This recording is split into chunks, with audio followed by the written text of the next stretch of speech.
Welcome to the Hard Water Fishing Show.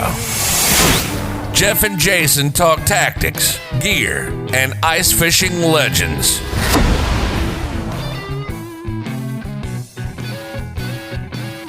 Welcome back to Season 7, Episode 9, where we talk about our stay at Dakota Sunset Resort and our fishing on Devil's Lake. And that's pretty much a wrap for the season, Jeff. Yeah. I hate to let that bubble out so early in the podcast, but holy cow, we'll talk about some ice conditions as we get going. And we do have some other content, but I think most people are putting their boats, getting their boats out and putting their ice fishing stuff away. So I think this will be our last episode of the season, right, Jeff? Yeah, it kind of crept up on us. And it did. You know, we had some, at least I did. I had some stuff come up in the middle of the season. I mean, nothing like major or important or anything, but enough where it really took a bunch of my time. So that impacted how many podcasts we got out last month. And just, we were kind of busy fishing a little bit too. So we were, and then the season kind of ended. Yeah. Like so way early. It's a little different that we didn't put up more in February, but just know that we're always doing our best to get them out as fast as we can. But it's hard to fish and do the podcast and do life at the same times. Sometimes. So to that note, we should toast to that. Oh, yeah. So what are you drinking, Jeff? Okay, so Steve brought us some beverages. He did. And so I am drinking that. So they don't know who Steve is yet, but you will when you get to later in the show. Yeah, so Steve's my brother-in-law, and he came with us out to Dakota Sunset Resort, and we hear from him later in the show. Yeah. So he also brought us some treats. I am drinking from Lake Time Brewery, which seems a good one, Oreo Speedwagon Chocolate Vanilla Milk Stout. You and your milk stouts. Well, I mean, this was selected by a listener, really, at the end of the day. Yeah, it was. And our second beer that I've had this year that was selected by a listener, one showed up to my house. One I met in North Dakota, but it's kind of nice to get beer. So, I mean, that's okay. Just, I mean, a little warning before you show up would be nice, but that's okay. So, so this beer has a kind of a song because it's Oreo Speedwagon. It says, "You just can't fight the feeling of sweet chocolate paired with a hint of vanilla and the silky smooth chocolate vanilla milk stout. This beer's finish will beg you to keep on loving it. And despite trying, you won't want to let it go. So don't be afraid to lose this beer. Let this beer flow, as it's sure to leave your taste buds warm on one lonely night or any night." And if you ever know any REO Speedwagon songs, they're all in that description there. So Jason was a little tired with that one, but it gets late. We record late sometimes. We do. And it's been a long day. You might see some more yawning from our other guest at Dakota Sunset. My son, he was kind of tired. He had a long weekend, birthday weekend. So yeah, absolutely. Cool. Yeah. So that's what I've got. So I'm opening. Yeah. Get that thing open.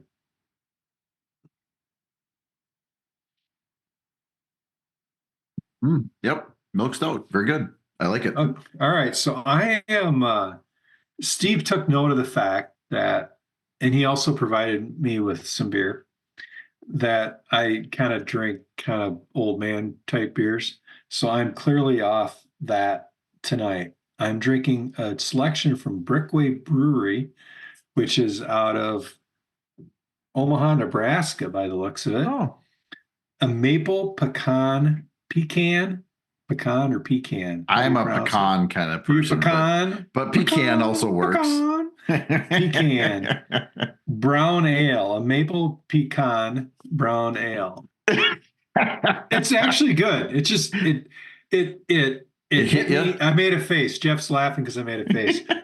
So I got the beer flavor, and then it, like, as soon as the bubbles kind of went away, I got hit with maple syrup. So, and the pecan, it's actually really good. It's like a dessert. It's a dessert in a can. Mine's really good dessert like too. Yeah, be really good after dinner beer. Yeah, mine's the same. You would not want to drink a 12-pack. No, mine either. But one is good. But one, this is a dessert beer, we'll call them. But You can always tell these smaller breweries. It's because of the label. It's a sticker, Mm-hmm. which is cool. I like I also have a supporting. sticker. Supporting the small breweries is wonderful. I think it's great. A lot more variety in the world. Yeah, mine dessert beer is totally what it is. It reminds me of that Yeah, chocolate one I had it's good.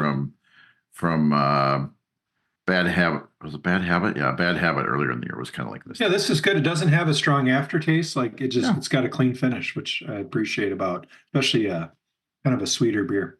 You know, we're gonna have to Sweet. start next year. We're gonna have to start ranking our beers. You know, on Top Gear, Ooh, they always made a beer yeah. wall, and they would drink it and decide what level that would go Yeah. on. I think Can we need a steal beer that or wall. will we get a letter? I don't know. I I mean, think we just go for it. if I hope they don't show up at my house. Well, But if they argue, we'll say like, can we discuss this in person yeah, Jeremy on this Clarkson. We're on gonna the have set of your show? We'll come on your yes, show and let's talk about it. yes, Because I certainly we'd have some car stuff to regale them with, for Christ's sake. car stuff. Yes, I mean, we could almost do our own car show. we've talked about it, but we If this global climate change thing keeps up, we might have to switch to a car show if we run out of ice. yeah, yeah, I know. But Been a until rough year. then, we're going to keep on keeping on. Yes. So, patrons, thanks all to our patrons for your support all season. Patrons Bassel, Chris. Yeah, I cannot pronounce this one. Zuffnan. Zuffnanny Fufu, Leroy, Mubs, T. Lakeberg. Is that Mubs Mugs? Mugs. Yeah, that's Mugs. T. Lakeberg, Rarm, CJ Whisk, Zer BDW. I think it's like Expert. I don't know. Expert. Oh, Expert. Maybe. And Ian, hey, we really appreciate all the support. It keeps our bills paid and keeps the wives happy. So thank you so much.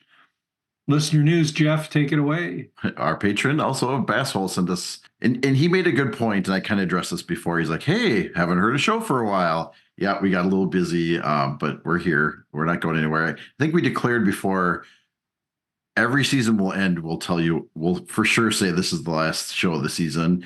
And, you know, if something terrible happened and we ended up not doing any more seasons, we would also certainly announce that. So unless... Absolutely. We will not just drift away into the night.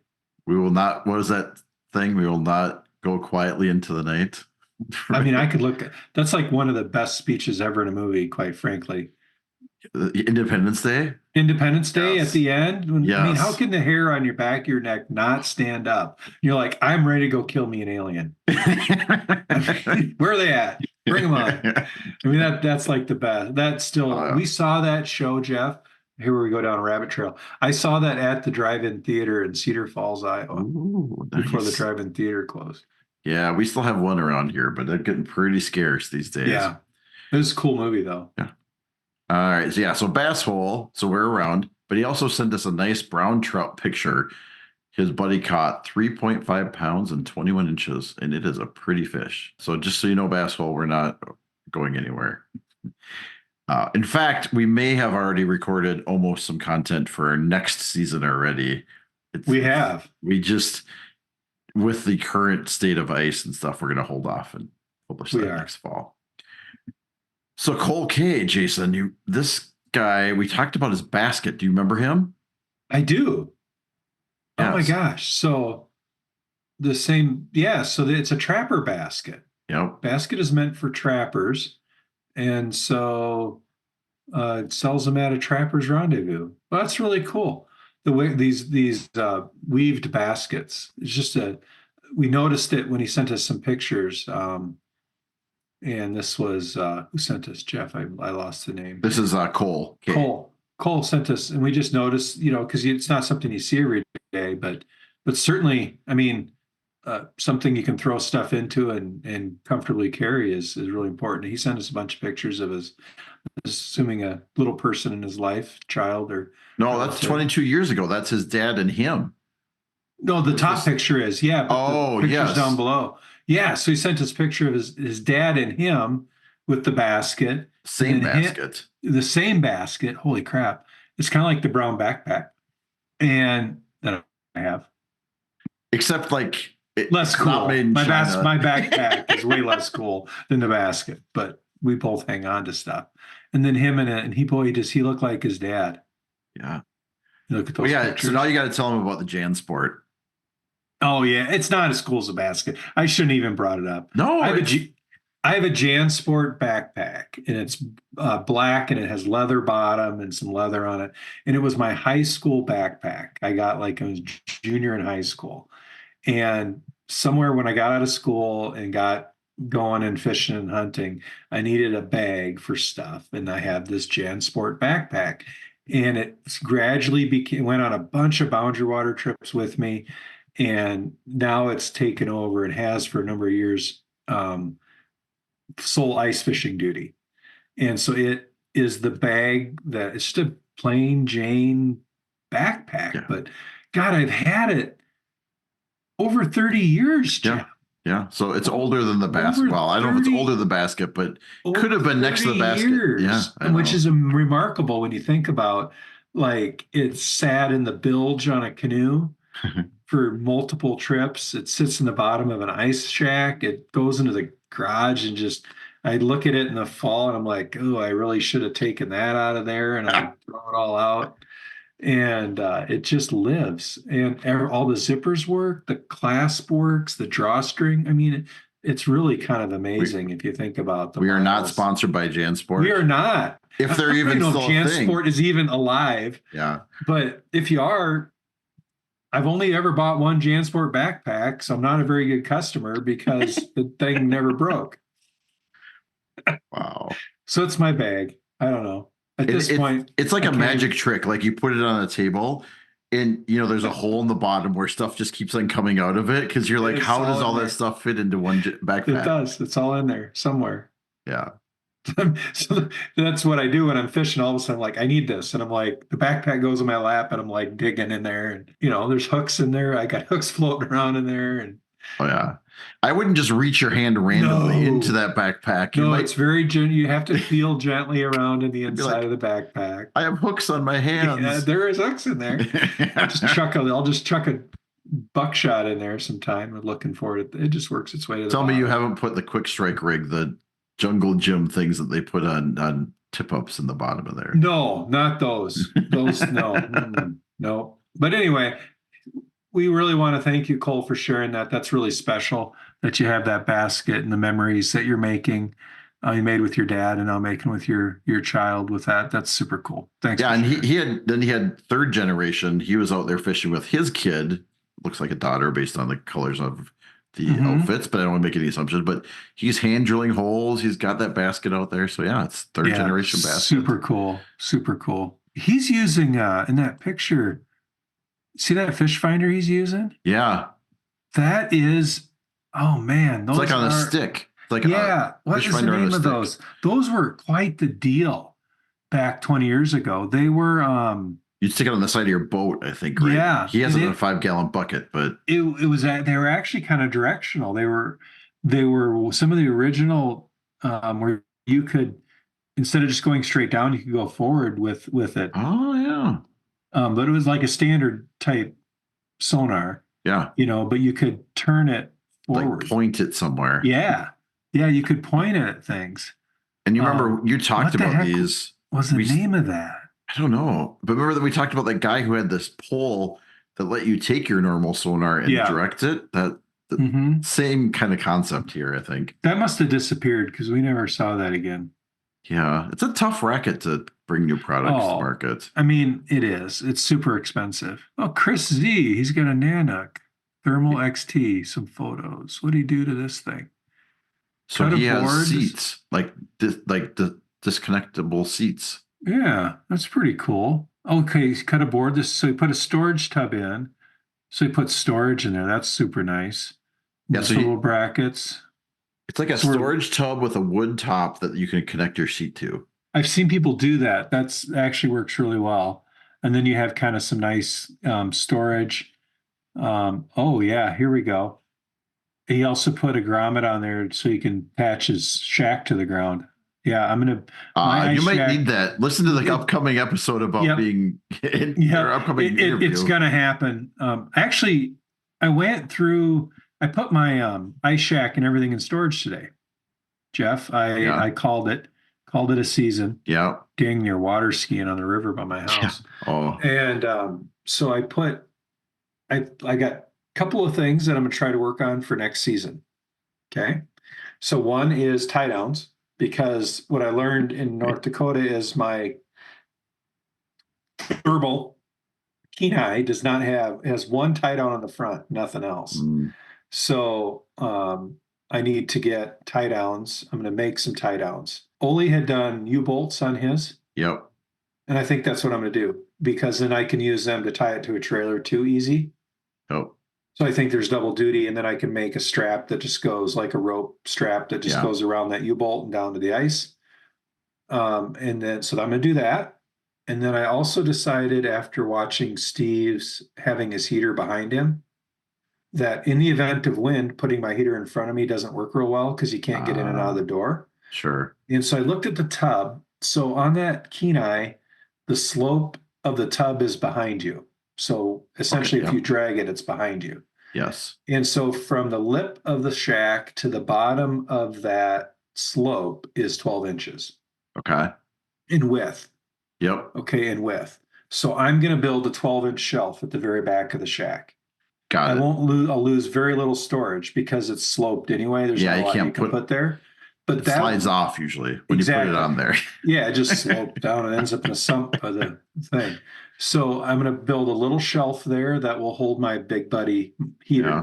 or so the heat will be right behind me. So when the shack's set up, if I want to put the heat behind me because I want to use the door, I've Yep. got a little shelf I can put it on. So that's the second thing I'm going to do. And then the third thing is I scoped out, actually four things. I'm look for a tote that'll fit right behind my seat, Yep. so that it'll stay right there and kind of contain stuff. Because what was happening is stuff was scooting underneath my seat, Sure. And then you're like and I'm looking around. I couldn't reach it. contorting Yeah, yourself. exactly. And so Yeah. I'm going to do that, and then and really get ambitious. So we'll see if half this crap happens. Most people, if you're betting, I wouldn't bet on it, but I think I can mount. I came up with, if I do that tote, I do the shelf, I can put two PVC rod tubes, one on each side of the shack, one on the front of the shack and one on the back of the shack. Yep. So inside the shack, I can have 4 fishing rods in rod holders all the time. Yeah. Out of the way. I'm tired of fighting with my big rod bag inside of that smaller shack because it's a little too bulky. It doesn't fit real well behind me, and I can't reach it in the smaller shack. It doesn't fit real well alongside me. And so I'm like, maybe I just need to get away from it when I'm fishing in this shack. And so that's what I'm. So your shack turns into your everything storage. You don't really have a bag. Be stored. Well, I'll still have my backpack. Of course, the JanSport. I'll still have the JanSport, but I won't have the rod bag. So the fishing rods will stay in there. Yeah. Tip ups, I'm going to find a couple of spots to put just 2 tip ups. Yeah. And my heater behind me, and then everything just is going to stay in there. Yeah, that sounds perfect. But the tote behind my seat, I'm hoping to find the right size tote that I can just take out. So that can just lift out and go. Because that way, if I'm loading and it's heavy, I can just pull that out. Or if I need to go, I'm fishing with you, I can just take the tote, shove it in the truck, and head down the road. Sweet. So you got some plans. Those are the plans, and I put the thing away in a storage shed, and I probably won't break it out till there's ice. So we'll see what happens. So this is the Kenai, and I know earlier in the season you were like, I don't know about the Kenai thing. I know. I bonded a little with the Kenai in North Dakota. I broke down and put skids on it. Yep. I put a hitch on the other side so I could double hitch when we were doing the snow mutt thing. And so I think I just decided I'm all in on it, and I'm just going to live with it. No. That's where I ended up landing. I thought about getting a thermal cover for my clam Nanook. And going that route again. But it was super nice. Like, I fished with Steve. Yeah. If I fish with my other buddy, we can fit 2 one-man shacks in the back of my Yukon and go. Yep. If I went back to the clam, I couldn't. So I final answer, at least for the next couple of years, I'm going to go with the clam Kenai. Okay, cool. It's always a work in progress. It is. There's just no good answer all the time. Well, the reality is there's no good answer for all. It's always a compromise trying to find one thing to work for everything. But I mean, I have 4 or 5 ice shacks, and it still seems like I never have the right thing. So I don't know what the answer is, but yeah, it's Well, and I'm probably going to sell that clam, coming into yeah, next year. It's yeah, time because I acquired that clam hub. yeah, And so it's an uninsulated hub, but I think the top's insulated. It's sure, one of that earlier models. But, I have that now. If someone wants to go with me, I'll just yeah, use the hub. yep, And, for off reason, I'm going to take someone fishing one day, I'll do the yeah, hub. yeah. I mean, again, every shack has its purpose, but the hubs, from a storage perspective, you can't beat them, For right? keeping an extra shack Yeah, around just in case someone comes with you someday, right. the hub, and it's a taco door, but, for the once Yeah, or twice I'll use it in the next 5 years, it's perfect. yeah. I liked having my full door this year for sure. Mhm. All right, and then Eric L sent us a message about there's an Ice Fish Baby Weird Al Yankovic like songs. I think we've heard of these before. There's a song called Shad Rap. Could be the best rap group. I haven't listened to it. I'll have to look at it. I know I wanted to. They have a song called "Don't Stand So Close to Me." That's awesome. Like, is that like when somebody sits up really close to you? That's all. I gotta check this out. Oh, and he's got a legend that he didn't do for us. Yeah, he said he's gonna send us one, then we won't talk about it yet because it's gonna Yeah. be. I mean, our legends all season have been sponsored by Dakota Sunset Resort, so we certainly appreciate that. He What also is sent that? this in. This is something I complain about all the time. This is a tip up, and he put in a light, which I find lots of ways to light your tip up when it goes up. Yep, I have But a half stack of them. yeah, and you guys use those blue tips for noise, but I've been looking for something maybe a little less low tech, and he just has bells. He put little bells on it. Boy, you really got to be tuned into that. But if you're outside, it would still be better than no bells. So I'm curious. Absolutely. Yeah. I mean, when it was 40 miles an hour and the wind was whipping, yeah. I Yeah, mean, you're because not going to hear them bells. like last weekend, I didn't use my tip ups sometimes when you're in your shack, and you're trying to angle your eye to see it and you forget to look at it. If you can have an audible alert to say, hey, my tip up's going off, you're going to be there a lot quicker than staring out the window every couple of minutes to make sure it's there. Yeah, I think an audible is where it's at. Then at night the light is good to find it, Yeah.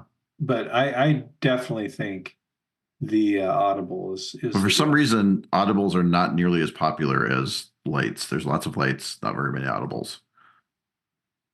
And you have your blue tips, which worked well this year, but that's a pretty heavy duty cost of entry on those. They're $50 a shot or 35 Right. bucks a shot. Yeah, they Yeah. are not cheap. Which in reality isn't expensive for what they are, but No. I mean, it's still expensive, right? It's still money. Yeah, it is absolutely still money. I think Colby sent us some information about those rods. Yeah, I was trying to click on that link. I couldn't. Let me see. That looks like a sweet rod. I need a newer fishing rod. The Honey Hole from Driftwood Fishing. So Colby, he's been on the show before. He's from out east, and he's using these rods. So yeah, plenty of backbone, which is important. Well, I like that he talked about that because I have some rods right now that don't have enough backbone. Yeah. I had bought that little Fenwick. I have a little Fenwick rod that I used this last trip. Yeah. And I like the sensitivity of it, but what I learned in our Lake Winnebagosh trip, which we'll talk more about next season, I learned that it didn't have the backbone I'd liked for hookups for walleye. So when you set the hook and there's not enough backbone, it just really got, if you don't give it the gusto, you don't end up with a hookup. So, but even if you do, if it's too wimpy, exactly, it still doesn't get that hook set right that you want. Yeah. So I was looking at this Driftwood website. So yeah, they definitely have some nice fishing rods on there. They're I would say in that custom, semi-custom price range. Are they like 150 or 100? Yeah, so it looks like they're running 101 to 150, and then the Shadow Cast, which I think that's a full-size rod. Yeah, they're in that. I mean, they're not obnoxious, but they're not. It's not a Fleet Farm special either. Yeah. Yep, and I use them both, but I do like to use my fancy one a lot. Hey, I didn't tell you this, nor did I show you this because we didn't fish together really. on our last trip a lot. Yeah. I fixed my one from Timmy. Oh, you did? Oh, I did. I found a tip and I got a tip on it. And that's sweet. actually what I was using quite a Oh. lot this last trip. Yeah, I used So I was that. happy to have that back in action, albeit another inch shorter. Yeah, I use mine some too. I like, well, we're going too far into this, but we were fishing, we had some perch, fair amount of perch action going on, and I like that it has an orange tip and you can feel it. Yeah, I use that rod. And we really appreciate Colby keeping in touch with us. We need to have him on next season again. Yeah. Some of these people we haven't talked to for like 2-3 years. We need to go back through our old guest list and bring people back on and see what they've been up to. And if everybody has a recommendation of somebody they'd like to hear us have on, please send that in too. Or if you would like to be on. I sent a note to Babe Winkleman over Instagram. Yeah. Have not heard, but who knows? Yeah. I don't know if he handles his own Instagram or not. Probably not. But I saw he was making some ice fishing content. Sweet. Like, dude, that guy's a legend. I'd love to have him on and talk to him. I remember that was one of the first fishing shows I watched. That and In Fisherman. Those two shows were legit. Absolutely. So I'm going to keep poking at him. Maybe we can get him to come on the show. Who knows? You never know. Never know. Jason Mitchell came on the show, for crying out loud. I know. We've had some guests that have graced us with their presence, and absolutely. We appreciate them all. People taking time out to spend with us. All right. Show business, Jason. All right. Best place to interact with us are on Instagram and Facebook. I would say as we head into the non-fishing portion of the season, email is probably the best, and that's at gmail at our hardwatershow@gmail.com would be our best way. Website hardwatershow.com. We're on YouTube. You can email us, or on X. I'm not back on X. I'm still banned for some reason. Which I have no idea why. Did we have fact checks from Dave? I don't know. Unfortunately, there has been a gap of time here, and I think we lost our fact check. So I guess you can fact check. We might have to relax that rule that, send them in for next year, and we'll think it will check. Yeah, I guess you're that motivated. Yeah. So current events, the ice is leaving. Dakota was good yet. 2 or 3 weeks ago. I don't know that it's probably on its way out. Northern Minnesota, it's on its way out. My little brother was up in northern Minnesota this weekend with Muggs, who's one of our patrons. They drove the four-wheeler the first day on Saturday. By Sunday, there was no four-wheeler and there's open water on the cabin lake. And I've got a good picture of Muggs pulling the sled out past some open water on the little lake they were fishing today. But we've done that. We've done that. Oh yeah. But I mean, they had a spud bar. Yeah. And I gave them some advice. I asked them to do it just because to keep safe, as they had some extra safety equipment with them. So they had some rope, and they'd taken a float cushion and tied that to the end. Why not? That was certainly a way you can throw it at somebody and they've got something to hang on to that'll float. So, but they were safe. Nothing. So they were like way up in Minnesota, like way so up they north. were north of Duluth. Yeah. So if there's ice problems north of Duluth, is out. I mean, I'm thinking open water on Whiteface, some of the other lakes around there. It's done. It's absolutely done. It was above freezing in like 30-mile-an-hour winds last night. Yeah. So the ice is done. I'm calling it done. Took a fork in it. Jason, it was 67 degrees here today. It was 72 here. Like I said, they're water skiing on the river. Yeah. I mean, and it was hot. I was out in the garage today and I almost took my shirt off. No, I didn't. I would never do that to the neighbors. That's what that screaming was from. Like I heard all the way up here. I would never do that to the poor neighbors. Good Lord, the poor people. But yeah, it's that's why I put my ice fishing stuff away. It's clearly done. Did they catch any fish? They did. They got into the crappies on one of their non lakes that shall not be named. The other Nunya Lake? The other Nunya Lake. Biggest was 13 3/4. Nice. I think. 13 That's a nice crappie. Nice chunky crappie, and then a bunch of little stuff. But sure. But they got into some fish, and they got a nice late. Yeah. I've been up in that area April 1st, and the lakes are still frozen. Wasn't it last year we were wondering, people were on the Boundary Water sites were wondering if by open or walleye there'd be open water. Yeah. Yeah. And Even now here Mille we Lacs was the are. same way Now 2 here we months are in earlier. March, and it's done. Yeah. So there you go. But what a weird winter. But we certainly still had fun and found a lot to talk about. For sure. All right. So there's one gear thing that I think we have to talk about. I think so. So I picked up an Engel lithium bait air pump for my bait cooler. And man, that thing is awesome. It was $50, I believe, which isn't cheap in the scope of air pumps. It's not cheap at all. But man, that thing ran when we were in Dakota. I never charged it. I never had to charge it. It ran on intermittent for 3 days and never needed charging. Which, holy cow, compared to the D batteries. And the other thing about it is super quiet. Like my old air pump sounded like a diesel tractor in the morning. Like Harleys would drive by and be like, I can't hear your Harley over my bubbler. Over my bubbler. So absolutely recommend it. I can't speak to longevity at this point, like if it's going to last me 10 years. It's an internal battery, so those things always have a shelf life, obviously. But certainly had great use. And I'll use it over the summer. So we'll be able to keep talking about that and let you know how it's going. And when we come into next season, if it survives the summer, which hopefully it does. But certainly was very happy with it. Definitely happy with it. And it kind of proved last 2 weekends when we were fishing that, to me, it proved that I really like that 7.5 quart Engel that you have. And with the combination of this bubbler, I mean,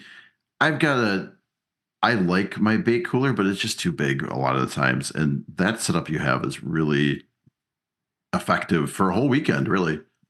For the amount of fish I catch, it works really well. In the summer, I'd only bring out during the day what I'm going to use during the day.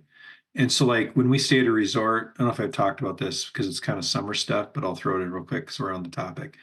Like I'll take all my minnows and I'll put them either in a bait bucket or a 5-gallon pail drilled with holes in it. Yep. And I'll chuck it off the end of the dock in deep water. Sure. With rock in the bottom, and that's where I'll keep most of my minnows. And then in the morning, I'll pull up the bucket, take what I need out, chuck them in the bait box with an aerator and a frozen water bottle, and off we go fishing. And usually that keeps them most of the day.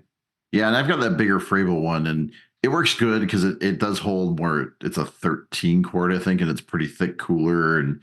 But yours, I was really, for walking out or a day shot or a weekend shot, it really seemed good. And they seal up pretty well. Like if they get sideways, they leak a little. Like mine leaks a little once in a while, mainly out of the bubbler hole. Yeah. But it doesn't dump its contents into the bottom of your ice shack. And it's got a net in there. It's kind of nice to pull out, and you can get a minnow and then just throw them in the dishwasher. Just clean it out, because when your wife's gone, you just throw it in the net in the dishwasher to clean it out. I thought Dave was gonna like puke in the ice shack because we used yours, and he opened it up and he's like gagging because was it getting a little skunky? Oh, he was gagging. I'm like, he opened that up. I'm like, Dave, you okay over there? You're dying. I mean, I cleaned that today. Actually, outside. I didn't put it in the dishwasher. One thing we did at the house here a couple of years ago is I actually ran hot water outside. Ah, nice. Yeah, way to go. Because then you can clean stuff like that outside without having to bring it in the house. How much ice did we have in North Dakota? Like 18 inches? 18 inches? I would say 18 inches. A solid 18 inches. I mean, it was good, solid 18 inches of ice. I'm sure there's much less now. But I made a poor choice. I had my auger, and you and Steve both had your pistol bits. Yeah. I think those are super awesome for thin ice, but it was kind of a challenge with that 18 inches of ice. I mean, it worked, but I was missing my heavy duty auger. I mean, I would say, so the challenge you had with mine was real. I did not have, and I haven't had the handle on mine. Yeah. And so you're just hanging onto the drill. And it's got so much torque that you have to kind of brace it on your arm, which is what I do. But then when you've got almost 2 feet ice, you can't do that. And so you kind of have to follow it down, and it's pretty clumsy. But Steve had an extension on his pistol bit. And did you have this? I never used his. Did you have the same problem with his? It was better. But like for that depth of ice, I was missing my. Yeah. I have a Strike Master 40 volt. Now, last year when we went out in 4 or 6 inches of ice, I didn't even want to use my Strike Master because it was too heavy and too much. So it just, again, conditional gear. But I was like, yeah, we didn't have quite the right tool because I left mine in the truck and we got yours out. And I'm like, I mean, poor choice. I don't disagree that it had a little bit more effort related to it. It didn't stop me from drilling holes wherever I wanted to drill. No. However. Yeah. And I had plenty of battery left. I think I used 2 batteries that day, 2 5-amp hour batteries. We definitely, we drilled a lot of holes though. Oh man, I was drilling holes all over the place. So anyways, that's my to do your things. I thought absolutely bait cooler, awesome. The pistol bit is good for thin ice, awesome for thin ice. I mean, I would say anything up to, I would say it's awesome up to a foot, and then after a foot, maybe it still absolutely does the job and drilled every hole needed to drill. It just is less comfortable. Some of that has to do with that pistol bit because it's a shorter auger. Yeah. So like with Steve's extension, I think that worked. I'm going to get an extension. And we had the same trouble. My pistol bit had the same trouble Ole's Ion had when we were up at Winnebagosh, is the nut backed out. I'm trying to back out. So I fixed that today. I must be in my old age. I must be getting better at stuff. Uncharacteristically of myself, I actually I found the quick release I had bought 3 years ago. And I actually installed it today. And I actually took because I had to take the nut out or the bolt out. Yeah. I put Loctite on it and I wrapped it in tape and put it back together. Sweet. I know. Now it'll probably break next year, first time out, but we'll see what happens. So to continue our side conversation about augers, I will say the Ion wasn't without its issues this weekend too. I mean, there were some excuses made and stuff. There was, but the battery was kind of getting. But I mean, it was 30 degrees outside, and it should have been. I mean, it ran out of juice. I'm comfortable in saying this because Sean's not listening to shows regularly. He's not, but he was making a lot of excuses. Like, the battery was cold. It wasn't cold out. It was 30 degrees outside. If your battery's not working at 30 degrees, it's like a jig up. Yeah, and I've used those Ions. They are super smooth. And we've used them on Lake of the Woods, but I don't know. My Strike Master, you can leave those batteries on the ice at 0 degrees and they work fine. You can't charge them at 0 degrees, but like I've been out there in below 0 weather and never had a problem with those things working. Yeah, I mean the one battery he has is a 4-amp hour battery. That's a real small battery. But I've got mine are 5.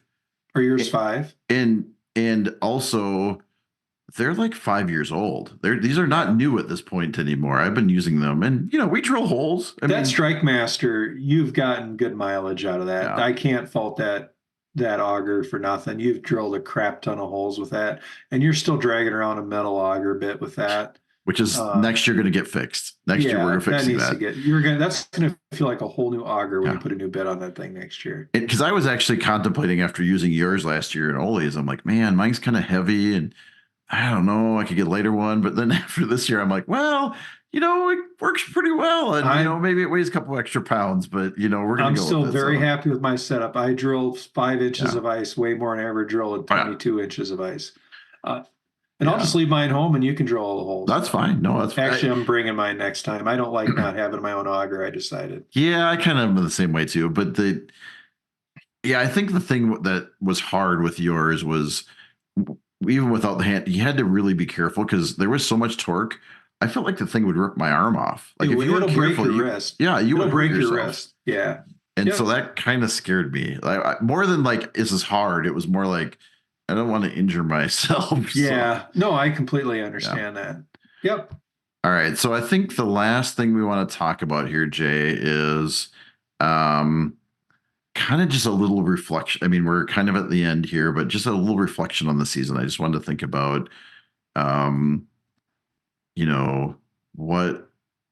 what you, maybe a couple minutes about the reflection on the season. Yeah. Just what you thought of the ice season this year. I came into this ice season just wanting to get after it. Like I was really amped up about it. And, the first time I went out at this season was like the day after the lake froze enough to walk on it. Yeah. So like I'd been after it, and I only fished like 4 times here in Iowa because it just got, the ice was so inconsistent and so whatever. Um, but I did have, I mean, I've got a lot of good memories from this season. I think we've met a lot of great people. Yep. You know, going up to the ice fishing show again, I always enjoy that. We went on 2 big trips, North Dakota and up northern Minnesota, which we'll talk about later next season. Um, you know, so all in all, had a lot of good time, a lot of good fishing. I think it left me wanting more. So Huh. I'll be back at it with a vengeance next winter. And I'll be empty nester. My kiddo goes to college next year. So I mean, I'm primed to wander further and farther and longer, looking for ice if necessary. Yeah, kind of the same. I mean, I got out so few times this year. A lot of that was the ice. Some of that was just I'm not an empty nester. Like, um, it, and so I was busy. Some of it was work. Just combination of all those things. Like when you're like, now is I can go, and you're like, there's no ice. Oh, I know. But yeah, I had a great year. I mean, I thought our last 2 trips were awesome. It was great to hang out with good people, and felt very fortunate to get Noah out there with me. And I haven't been super successful at getting my kids to get into ice fishing, so having him with there was really cool, and him not going, I'm bored. so Yeah. yeah, and I think we met Hannah. She's an artist and a DNR person. I thought that was an awesome episode. It was great to hear from her. I have one of her one of her paintings in my office. That was super awesome to talk to Hannah and Anima. I'm going to say her name Anima, wrong. I thought it Anima. Gosh, thank you. I was saying it wrong and I knew Anima. We met Sean and Linda from Dakota Sunset Resort and visited their place. That was, I mean, something we hadn't done before. So that was awesome. Kurt came on again this year and talked about cleaning your catch. Yeah. That was good. So Oli was talking about shuttles for forward-facing sonar. That was a good one. Yep. Too. Yeah. So yeah, Definitely it was good season. Wasn't as long, just like our pod. We don't have, I think last year we had like, I don't know, 15, 16 episodes, and this year we got to 9. But I know. It's just a season that it was. I mean, it just is what it is. So yeah. And we really want to thank Dakota Sunset Resort for sponsoring our legend this year. Certainly, it's just something different for us, and we do appreciate it. It was nice to be able to go out there without any and use their facility as a result of that. So we certainly appreciate that, and it's a great facility. So DakotaSunsetResort.com, you can find them and all their information. So up next, we have our interview with Steve and Noah, who came out with us to the Dakota Sunset Resort, and we're going to talk about our trip to North Dakota and the accommodations provided to us by Dakota Sunset Resort. All right, today on the Hardwater Fishing Show, we have 2 special guests, which we're really excited about. We've got Noah, who is a Jeff's son, and we have Steve with us, who's my brother-in-law, and they both came with us to North Dakota, and where we went to the Dakota Sunset Resort and stayed and fished Devil's Lake and another lake near there. So we're really excited to have them on the show today. Welcome, guys. Nice to be here. Nice to be here. I mean, you got to have a little more enthusiasm. Woo! So Noah is, he's in that age range where, he's like, yeah, man, yo dog. Oh yeah, he's cool. He's definitely cool. I don't know all the slang. You got to hit us with some slang, Noah, throughout the show. You took your hat off. It's small. Oh, okay. Yeah, so Noah has the same problem his dad has, is we'll have to get him a special issue hat because their heads are large sized than normal. And it looks certainly proportional, Noah. I'm not trying to say you look weird or nothing. Steve, how are you doing tonight? I'm fine. How are you? Picking on this poor kid. Steve, you're in the shop up there. You're in the shop, I see. This looks pretty sweet. Steve lives a very different life than I live. It's my lair. And I mean, it looks like there's like a wall of hardware behind you. You've got like the best Yes. organizational system I've ever seen in my life. Oh, that's the only thing down here organized, believe me. Well, he's not being particularly honest about that. He is very organized for the most part. I have a bucket, like I have a toolbox that all that stuff goes in, and when you need something, you look around in it, and sometimes you dump it out on the workbench, and eventually you find the doodad you're looking for. What? It's like the garage version of a junk drawer. Yeah, except what I have. it's a 5-gallon bucket. No, it's a toolbox. Oh, But I hadn't thought of a toolbox. it's full. I should move into a 5-gallon bucket.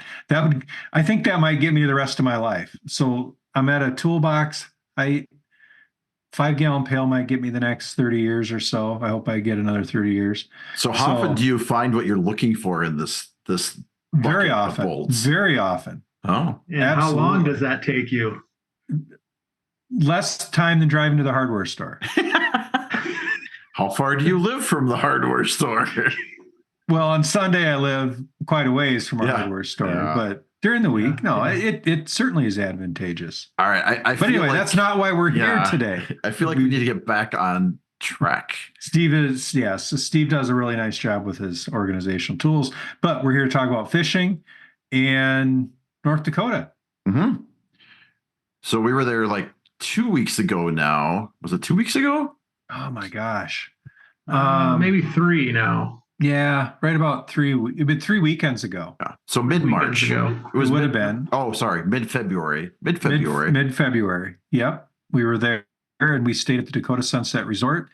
And we'll just maybe talk through that a little bit. Yeah. One thing I liked was we didn't when we got there, they just had an electronic entry. So we were able to just go in. It's pretty cool.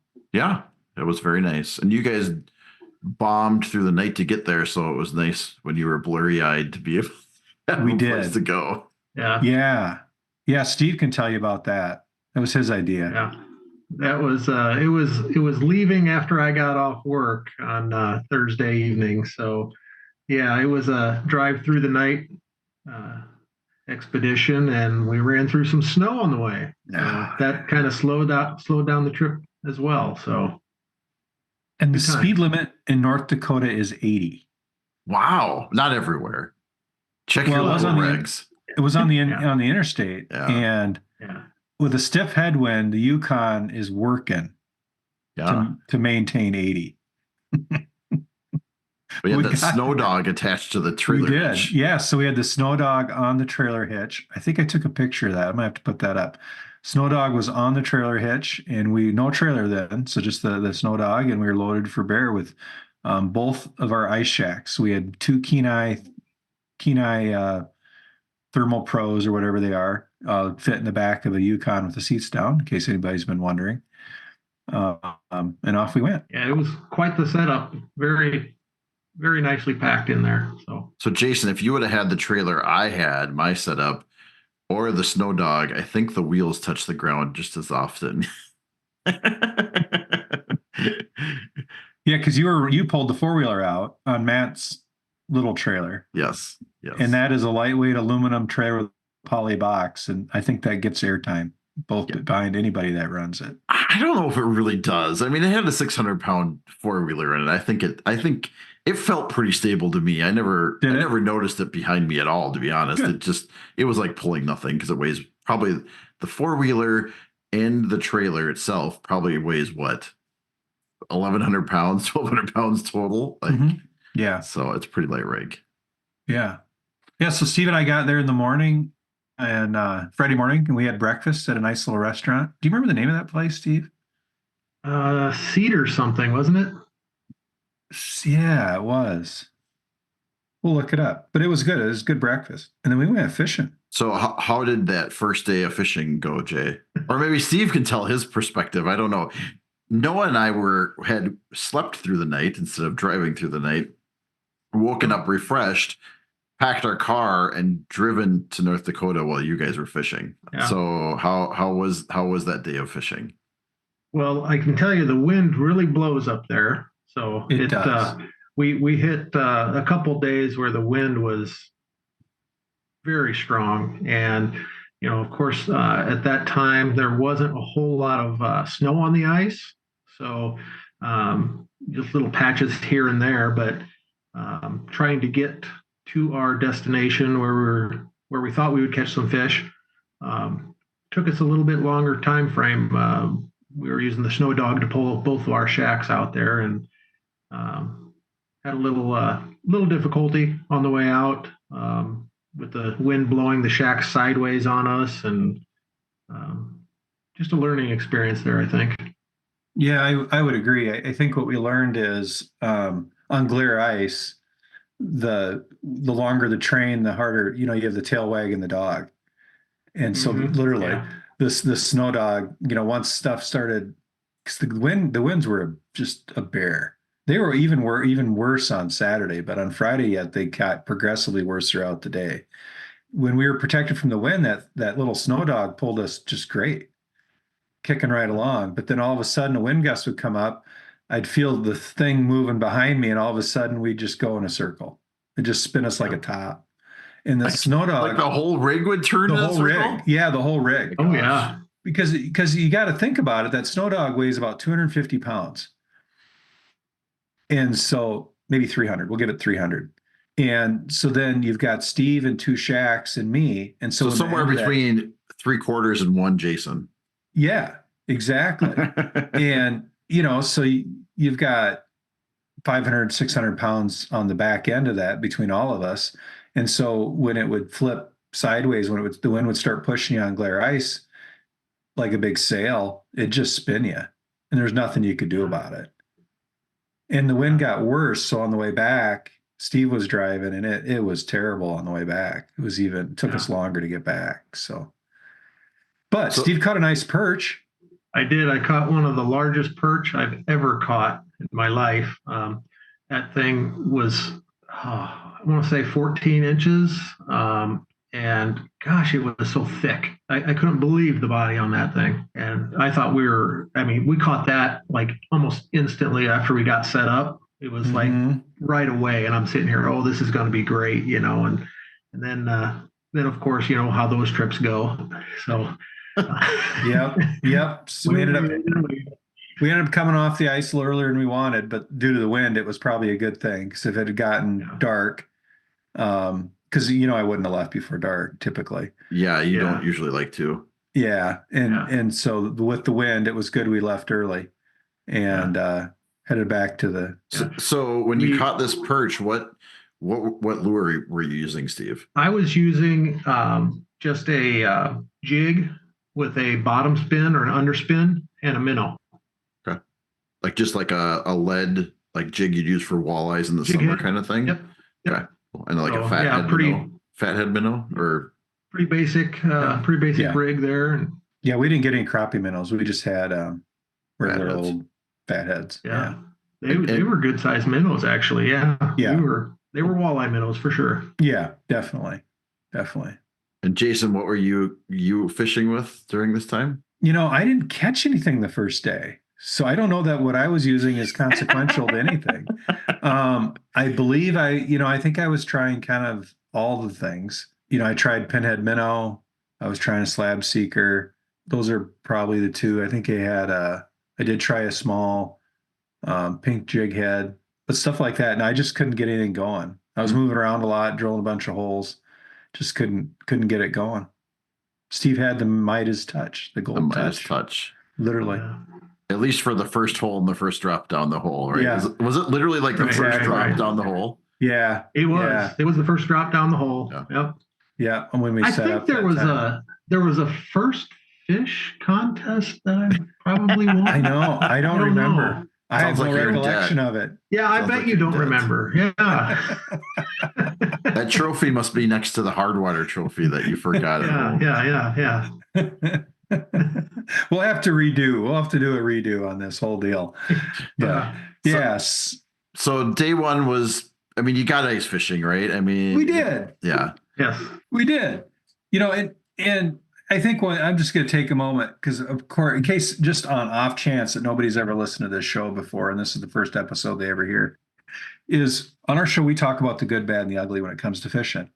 So when you listen to our show, we're not going to always say, "Oh yeah, we went there and we slaughtered them and we hammered the fish and this is what we caught them." I mean, sometimes it's like reality. You go a place and the fishing is not what you would want.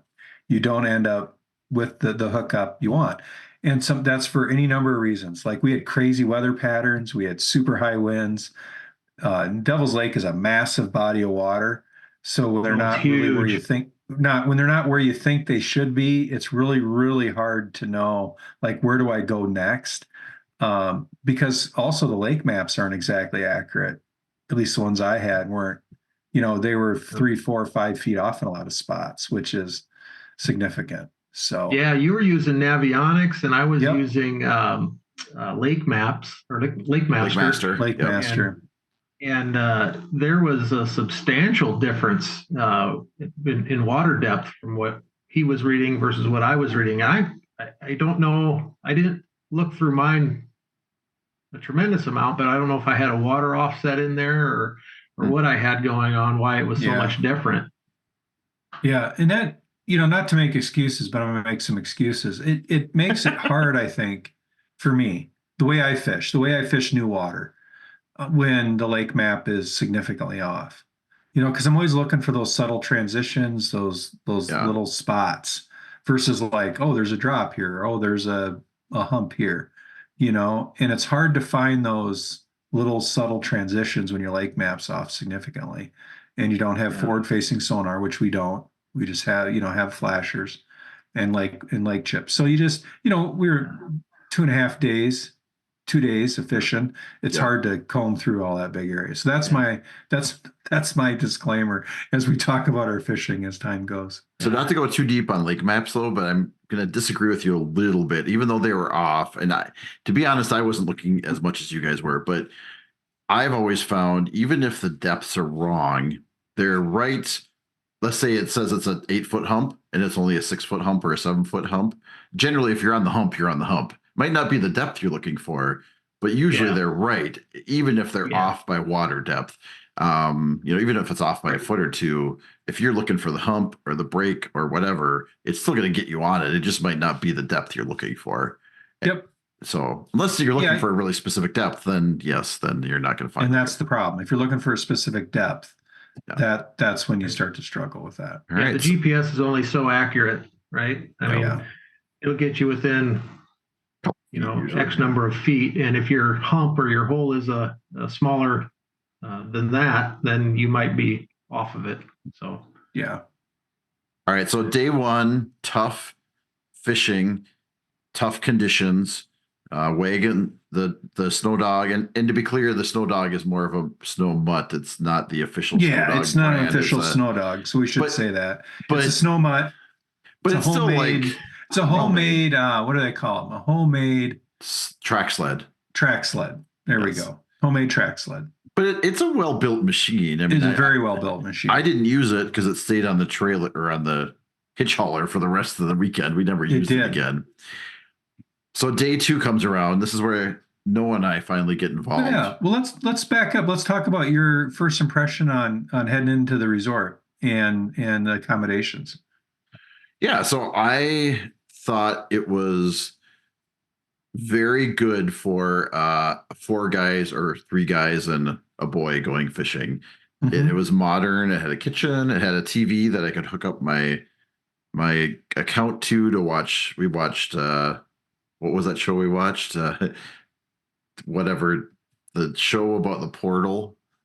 Stargate. Stargates. Harley has never seen Stargate. We watched Stargate this weekend, and I'm sure he's neck deep in 800 episodes right now. So we watched Stargate on because I could hook up my Prime to the TV. But we had 4 twin beds, and everybody was comfy. Lots of hooks to hang stuff on. I was warm.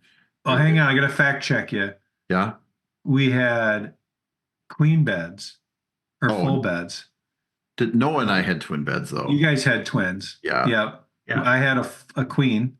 Yeah. And I think Steve, you had a full and a twin in your room. Yep. A full and a twin in my room. Yep. Yeah. So I mean, the place with 3 bedrooms. Yeah. Could sleep quite a few people, and there was a hide-a-bed as well. Yeah. Yeah. No, I mean, so you could fit more people in there, but with the 4 of us, we were we had lots of space. right? Yeah, absolutely. And Yeah. it was everything you need and not like a ton more, which is fine because when we go on trips, we go fishing. We don't typically hang out. Yep. You want it to be nice, a good place to go at the end of the day. Maybe have a something to drink. And speaking of something to drink, we should open something, but and that kind of thing. So yeah, no, I thought they were good. I don't know, Noah, did you have any thoughts on the cabin? I mean, it was nice. It was it had a lot of room. It had two bathrooms. It was nice. Oh, yeah, 2 bathrooms. It did. Yeah, a full bath and a half bath. Yeah. And with trying to get out the door in the morning, it's nice to have that second bathroom as everybody's coffee hits. Fish cleaning house. I took some pictures of that. The fish cleaning house was a nice setup. A couple stainless steel tables and a drain on the floor so you could hose stuff down and just wipe it down. Really, nice. really, you walk in there and it's nice and warm. It is. It was great to just go in there and just kind of thaw out a little bit and clean your fish. And the cabin had great heat too. In fact, I think a lot of times we're like, turn that thing down. I know it was kind of toasty in there, but it definitely kept you warm, which is, after a long day ice fishing, that's what you want. You want to be able to warm up. And from a location perspective, I thought it was, I mean, Devil's Lake is big, so you can't ever say you're like where you want to be exactly. But, I thought location wise, we had access to Pelican Lake and Devil's wasn't far away. I don't know. I thought the location on the lake was, if you're going to go over to Black Tiger Bay, I mean, it's a big lake. So, I mean, and Pelican was where it was at. I mean, there was a lot of the guys were out there. Who was that we ran into out there at the? We were big name the guy. Next Bite. The Next Bite, which the is a big name crew. They were out there doing some fishing. So yep. So I mean, they were there for their a reason. vehicle there.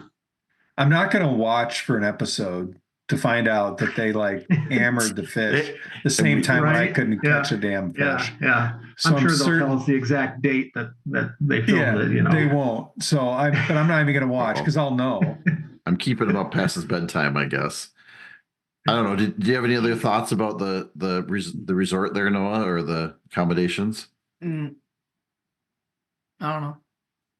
I mean, it had what you needed. It did. Yeah, absolutely. And it was modern and clean. It wasn't like really, really old. I don't know. It was clean. Those things had to have been built within the last couple of years, I would think. They're pretty new. Yeah. And the parking was great too. So if you'd come in there, a lot of times when you come into a place with a bunch of trailers or multiple vehicles, it's always a show to like, we can park one car here and one car's got to be way over here and you can't get things unloaded easy. And this had basically a carport right next to the cabin. So if we were up there in the summer, you could load and unload your car out of the rain, which is super nice, or charge your boat or charge your batteries on your electronics. So it was certainly set up for with a sportsman in mind, sportswoman, outdoor people in mind, for sure. Outdoor kids, adults, children, women, all the things. Cool. Yeah. So accommodations were great. That was really good. Jay, day 2, we stayed in our accommodations. We got a good night's sleep. We did. And that was the highlight of the next day. Next day was it was 45-mile-an-hour winds. The winds were nuts. Yeah. So we decided after our snow dog experience that we were not going to try the 4-wheeler that day because we thought with the trailer behind it, no chains on the 4-wheeler, that we might experience the same scenario we did with the snow dog with the 4-wheeler. And we didn't want to do that. And to be clear, like, these are pretty extreme ice conditions. Not something I've experienced very often. This is like glare open ice. There's no snow. It's just like you could take your ice skates and go skating across this lake. Till you hit a hole. But you could avoid the holes. You could escape from one end to another. You could, yeah. I mean, at the speed I skate, which I don't skate. Well, yeah. So we took the trucks out, right? Yep. Found some ice that was thick enough. And it was so windy, the truck was blowing sideways. My truck with the trailer and the 4-wheeler was blowing sideways. Not like across the lake, but like I could feel it going sideways as you went forward. Yes. Yeah.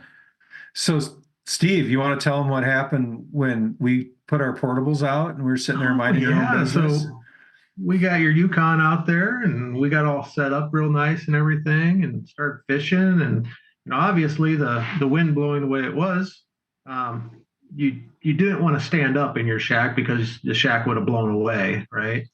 So I'm sitting in mine, and you were, I don't know, what were you, 20 yards away from me? Yeah, about 20 yards away. Roughly. Minding my own business. Yeah, you were fishing just like I was, and we're jigging away, and the wind is just rapping against the tent in my shack, and then all of a sudden a big gust comes up and literally blows me over. I'm sitting in the shack, blows me over. I'm sitting sideways, laying down sideways. I get out of my shack. I look over at Jason, and Jason's shack is blown over just like mine. The dang wind flipped us both out of our shacks. I am not a small human. And it just picked me up and flipped me out like a nothing burger. And Steve, you were so put out. You're like, I'm done. This is stupid or something. I don't know. This isn't working. You were done. And I'm like, okay, we came up with a really good plan after that, though. Yep. Did you go to the bait shop? Wasn't that the plan? Go to the bait shop? We regrouped. Okay. We regrouped. Yep. We had to get our heads back around. Came back out. We had a tough 24 hours. Yeah. At least at this point you slept versus like the day before. We did have sleep, which is good. So Jason, I'm thinking there's two kinds of fishing adventures. One is like the one you always see where you catch fish and it's like, I'm just zinging them out of the lake and it's crazy, right?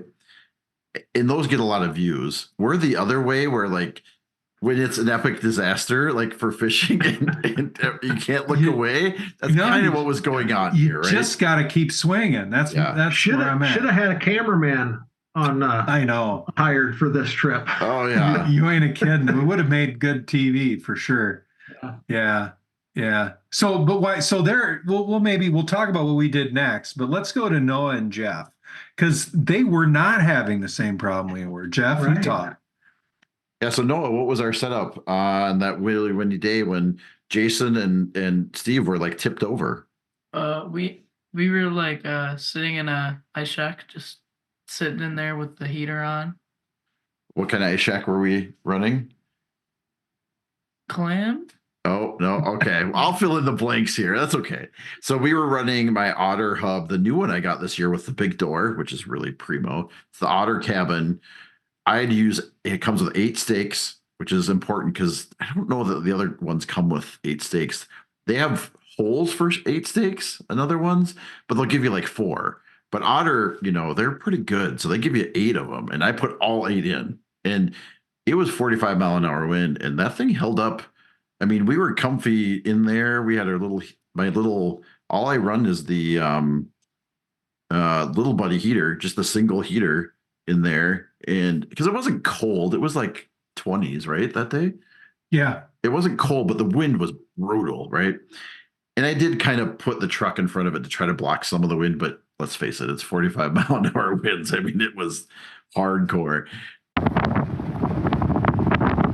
So yeah, we were cozy in there. Just, I felt kind of bad. We were, I offered to make space for you. It's a cabin. It's not super big, but we could have all fished in there if we really wanted to. But yeah, but the reality was, I think we moved. Did we move once or did we not move? You moved one time. We moved one time, but those hubs aren't super portable. Like they're portable. They're not mobile. And when it's 45 miles an hour wind, not much is mobile anyways. I mean, here we ended up pretty mobile. Yes. So that was our setup. We weren't really any more successful at putting any more fish on the ice than you were, but we were comfortable and happy and warm and those kinds of things. So you didn't end up upside down. We did not tip over. Yeah. That would have been bad. But yeah, no, I think there's always been this myth that those hub shacks are not good for the wind. I think we disproved that this weekend. Absolutely, you did. I mean, I'm a believer. I mean, it was if it was any windier, you just wouldn't go. I mean, it was so windy. And Jason's like, well, I would go, but yeah, it worked out. I don't know. We were able to fish. Conditions are rough, and sometimes when you go ice fishing, conditions are rough. That's the way it is, and there's not much you can do about it. You have a weekend, you have it scheduled, you go and you try. That's what we did. Yeah, we did. So, Steve, you want to tell them what we ended up doing? Yeah, so we after we went to town and regrouped, we came back out on the ice and we decided that we were going to change our tactics a little bit. We got some cookies. Yeah, we got some cookies, got some energy. We went and got cookies. That's what we did. We came back. They went to the store because they were like, we need a break, I think is more what it was. Yeah. Well, I think Jason had to get some fuel in the vehicle too, which kind of tied into this other plan too. Is we basically fished out of the Yukon after that. So we pulled back out onto the ice, got to a spot, got out, drilled a couple holes, drilled some other holes for tip ups, and basically I was able to sit in the passenger seat of the Yukon, and Jason sat right behind the rear tire on a bucket and sheltered by the wind with strategic parking. And we were able just to kind of fish directly out of the vehicle that way. And then, like Jason said, it made us a lot more mobile that way because we tried a few different spots. We did. Because we could just, load up, throw our poles back in the Yukon and drive over to another spot, Yeah, it was the only way to do it. And we probably could have explored a lot further up and down the lake, but we just had heard so much about bad ice this year, and I think the ice was plenty fine when we were there. We never found anything that even looked remotely sketchy, honestly, for driving on any of the lakes we went on. But we were being cautious just because it was such an odd year for ice. That's an understatement. But it worked good. Yeah. It worked good, and like Jeff said, it wasn't really cold that day, so sitting on the bucket wasn't a big deal. And I sat right by the back tire, so I was completely blocked, both my legs and upper body because of the tire. And then I could use the back of the Yukon as a backrest, and it was super comfy. Not as comfy probably as inside your otter shack. And I guarantee you, had you started catching fish, I would have taken my bucket, which was already deployed, and just wandered over, and there I would have been like, hey guys, what's up? Yeah, I mean, I think the weather limited our movement, and we would show fish on our flasher. They would not bite. And we were in a space, we used the community fishing method because we just kind of went where the people were. We went to the community hole, so to speak, and people were out there all over. For two reasons, really. Hold on one second. Noah, are you going to fall asleep over here? Or what's going on, buddy? Do you need to take a drink of your beverage? No, I'm just yawning. Okay. Anyways, he's like falling asleep behind me. Well, you got to let him talk. Well, yeah, I will. So... Oh, it's my fault. My fault. I got your back. No, I got your back. There's two reasons we were on the community hole. The first reason is because we knew the ice was okay because people were driving there. That was a reason one. Reason two is because you guys had been to different places the day before and hadn't had a lot of success. So we were seeing what other people were doing. So it wasn't just about the fishing location, it was also where we felt comfortable going with the conditions as they were. And we probably could have driven over on Pelican. People were. There were people driving, but like the cars that were driving were local, and they were following, for the most part, pretty specific routes across that, if you noticed. Yeah. Yes. And so like they weren't just driving across the middle, although it seemed like there was enough ice. Yeah. But man, I'll tell you what, I know it's stupid. And I know this intellectually, it's stupid. It is stupid. But when you can see the ice, it is unnerving. Mm-hmm. Like if there's just a little bit of snow cover and there's 19 inches of ice, you just drive. And you're like, okay. Yeah. But when you can see the differences, like, how ice froze. And so some of it's gin clear and some of it's a little, it's whitish. It's got some more air in it. And you're like, and you can see where maybe 2 months ago or a month ago, there was a break. And then it free froze, but it's plenty thick, but you don't know that because it's dark. Yes. And you're driving and you're like, man, if I put this thing in the water, I'm just gonna have to live in North Dakota now. Yeah, for sure. I mean, if I And- put, yeah, yeah. And I don't, I mean, I like North Dakota, but I also would prefer to return home. And, so we just didn't do that No, yeah, exactly. because luck was not in our favor that trip. And I just didn't feel like we should tempt any more fate, quite frankly. Don't poke the bear. The bear had already been poked Yeah. and there was nothing. We were done. No more.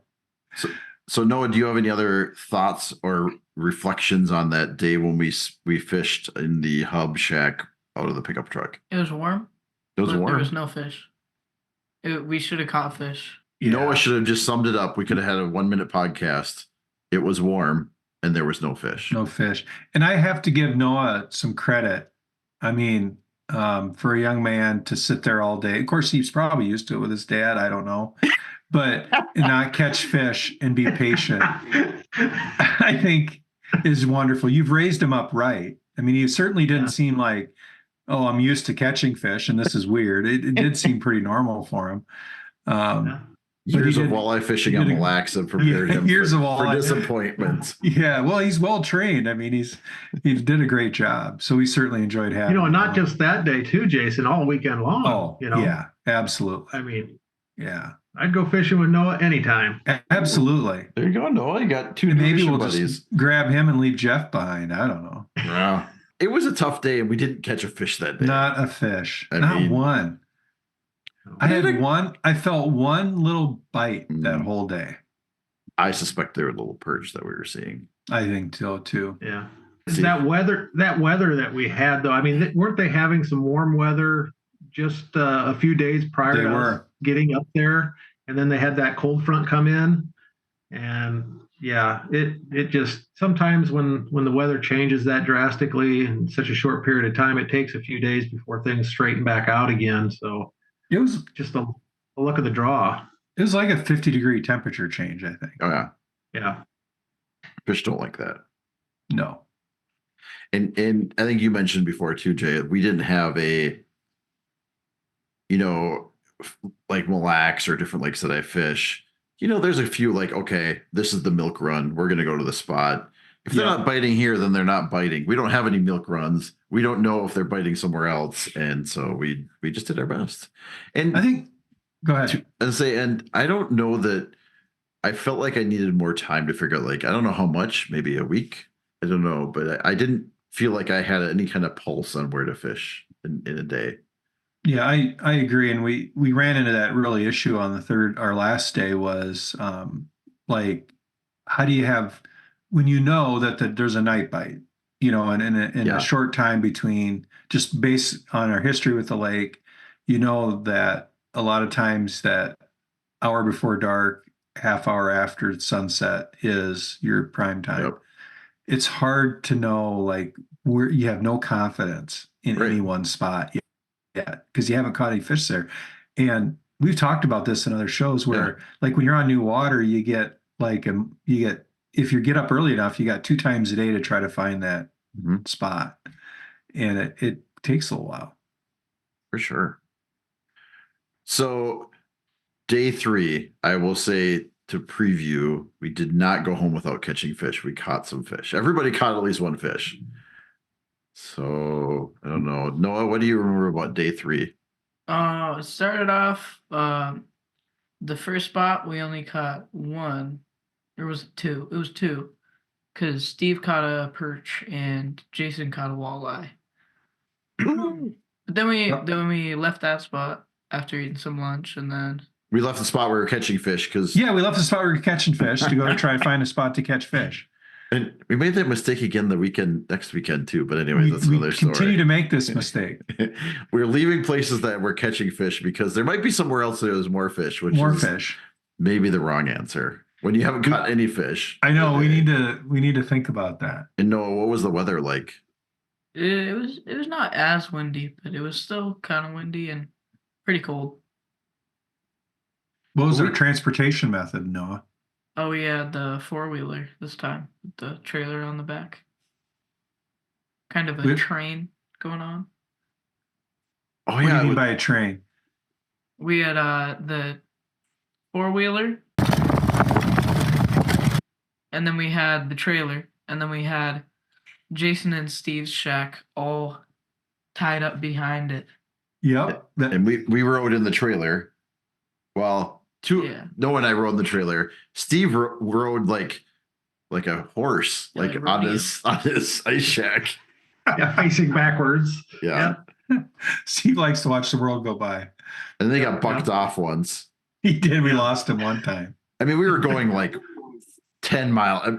No, 7 miles an hour was a sweet spot. Any more than that, and I started hearing hollering from behind me, slow down. So 7 miles an hour, but that's still faster than walking, and we got our gear out there. It was a good setup.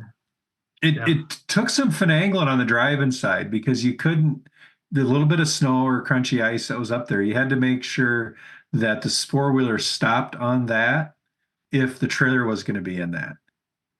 Because there's no chain, we didn't have chains on the 4-wheeler. Yeah. So everything had to be glare ice or nothing could be in glare ice. All right. So what were we fishing out of, Noah? Same hub as the day before. But it was nice enough. We fished outside too. Yeah, we fished outside for the most part. Mm-hmm. But Steve and Jason fished differently than we did. You guys had a different setup in your Kenais. What do you mean? Well, you guys put the tops. Yours are like instant convertibles, so you can just flip over the top whenever you feel like it. So yeah. Yeah, and so it was really bright out. There was no cloud cover, and so a lot of times I just flip my house over because eventually the sun kind of hurts your eyeballs. And you can see what you're doing. And then so then we moved to that second spot because we were catching too many fish apparently in the first spot, and that spot. Nothing. No, we caught one fish. Noah, right? Noah caught a fish, right? Oh, yeah, 26-inch pike. Yeah, 26. Oh no, that was in the last spot that we fished for the day, right? Yeah, that was in the last one. Oh, that's right. We went to 3 spots. Oh yeah, the second spot there was nothing. You're right. I don't even know we hardly fished that. We kind of poked around. Yeah, it didn't like what it looked like once we got over there. That was one of the spots our maps were really off. Yeah. Yeah, it showed a train track that we thought was underwater, and it was actually like 8 feet above water. So we're like, this is not good. Because our plan had been, it looked like it was underwater. And so we headed over that way because I wanted to fish. A lot of this ground over here is flooded.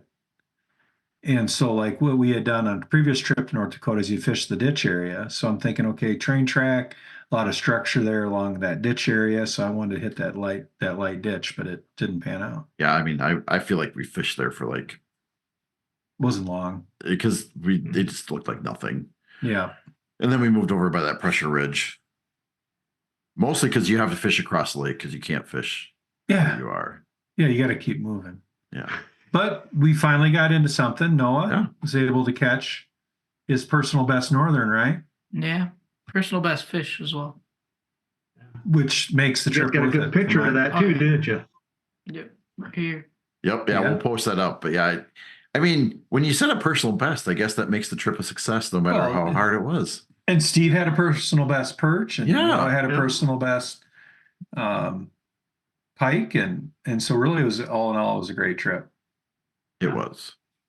And the nice thing about all the difficulties we had, which there was many, the accommodations were not. So the accommodations were comfortable. Yep. It was not. There was no stress related to the accommodations. Everything worked.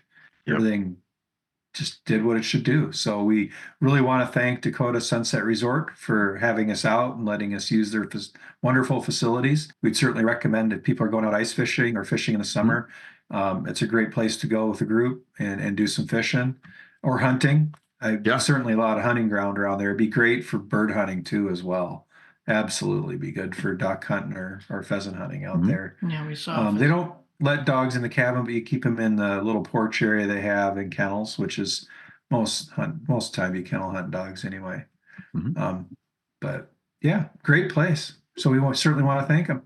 Yep, for sure. I know even after the weekend, Noah, what do you think of the weekend? Like the whole weekend overall, like it was great. I mean, He's like, I want to go again. So to me, that was a good sign, right? He wasn't There like, you go. oh my gosh, this ice fishing thing is really hard, and I just would rather sit at home and play Fortnite. So He got scoffed at. Jeff got yes, scoffed.